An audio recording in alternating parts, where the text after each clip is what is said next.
It was just another typical afternoon, one of those days that blends into the background, nothing particularly remarkable about it.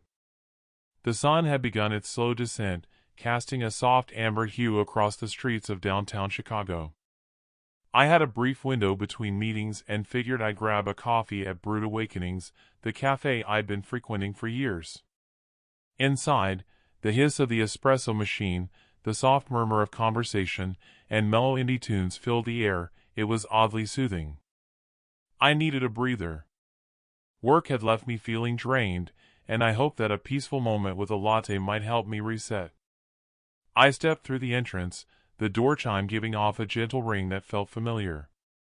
The cafe was bustling, as usual, but there was an open seat by the window, my usual spot. I scanned the area to see if anyone had claimed it. That's when I noticed her. Emily, my wife. She sat by the window, glowing as always. Her chestnut hair fell effortlessly over her shoulders, and her green eyes shimmered in the golden light. Her laugh, it was that carefree, honest kind of laugh that always made my heart catch. It had been a long time since I'd heard it. But something didn't feel right. I couldn't place it at first, but as I stood motionless at the entrance, a chill ran down my spine. There was a man sitting across from her. I didn't recognize him. Tall, clean-cut, stylishly dressed, with neatly combed hair and a smooth-shaven face. He leaned in slightly as she spoke, his body language open and easy. They looked close. Too close. The way they looked at each other felt off, too familiar, too relaxed. I felt a knot twist in my stomach, something I'd never quite felt before. Was my mind playing tricks on me? Was I reading too much into it? I took a hesitant step forward, my thoughts swirling. I couldn't look away, couldn't convince myself that nothing was happening. Part of me wanted to walk out, pretend I hadn't seen a thing. But I couldn't ignore that sinking feeling, the one screaming that something wasn't right. I began weaving through the crowd, keeping my distance, trying to steady my breath. Emily still hadn't noticed me. I paused near the counter, torn between going up to her or walking away. And then, as if on cue, she glanced up, and our eyes met. Time froze. Her expression shifted instantly, her smile faded, her face fell, and her eyes widened with panic. She quickly turned away, like if she looked away fast enough, it might erase what had just happened. But it was too late. I'd seen everything. My chest felt tight, my pulse was racing. Was this a bad dream? Some terrible misunderstanding? I wanted to yell, to demand answers, but my voice was swallowed by the ambient noise around me. The man sitting with her noticed my stare. He turned and offered a polite, quick smile, extending his hand. "Hey there, I'm Mark, Emily's coworker," he said, his tone casual.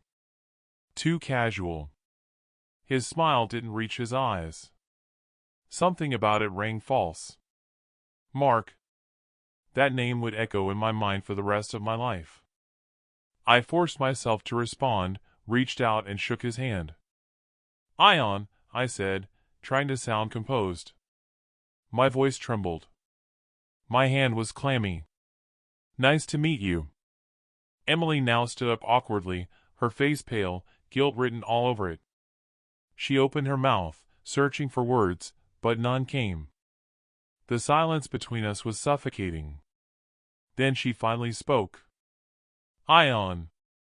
I didn't expect to see you here," she said, her voice uneven, her eyes darting nervously between me and Mark. That sentence hit me like a blow. You didn't expect to see me here? That hurt more than anything. She hadn't even tried to cover it up. She wasn't hiding, it was all right there in the open. I struggled to keep my composure, but my mind was racing. How long had this been going on? How many nights had she said she was working late or out with friends?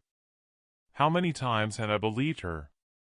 I glanced once more at Mark, then back at Emily. "Is this why you've been so distant?"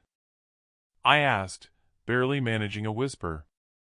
She didn't reply. Her eyes dropped to the floor. She couldn't even look at me. Without another word, I turned and walked out of the cafe. I didn't look back. The cold air outside slapped my face. I felt like I couldn't breathe. My chest ached, but I pushed the pain aside. I needed space. I just had to get away. As I made my way back to my car, my thoughts spiraled. Why hadn't she told me? How could she let me keep believing in a marriage that wasn't real anymore? I didn't have answers. I didn't even know where to begin looking for them. I got into my car, slammed the door shut, and drove aimlessly until I ended up parked outside our apartment. I didn't go in right away. I just sat there in silence, hands gripping the steering wheel, replaying everything. Every overlooked clue, every odd excuse, every late night. I thought of Mark, how comfortable they were together, how unnatural it all looked. The thought made me sick. I didn't want a confrontation. I didn't want to hear her spin it or apologize. I couldn't bear the sight of her face trying to explain it away. I just wanted her to understand what she had done, what she had broken. Eventually, I went inside. The apartment was still. The only sound came from the low hum of the refrigerator. I walked into the kitchen, grabbed a pen and some paper, and began to write. I didn't hesitate, I just wrote what needed to be said. Don't come home. I folded the note neatly and slid it under the door. That was it. The end. I sat on the couch, waiting. Waiting for her to return. Waiting for her to find the note. Waiting for the moment she'd realize that everything had changed. But she never came. Not that night. Not the next. The silence between us grew louder with each passing hour. I didn't even know what I was feeling anymore. Anger. Grief. Betrayal. All of it tangled in a web I couldn't make sense of. And then it dawned on me. This wasn't just about her. Or even what she had done. It was about me, about who I was and who I'd become. I had clung to a version of her that no longer existed. Held on to a version of myself that was no longer real. But in that quiet moment, one thing became crystal clear. I wouldn't play the fool any longer.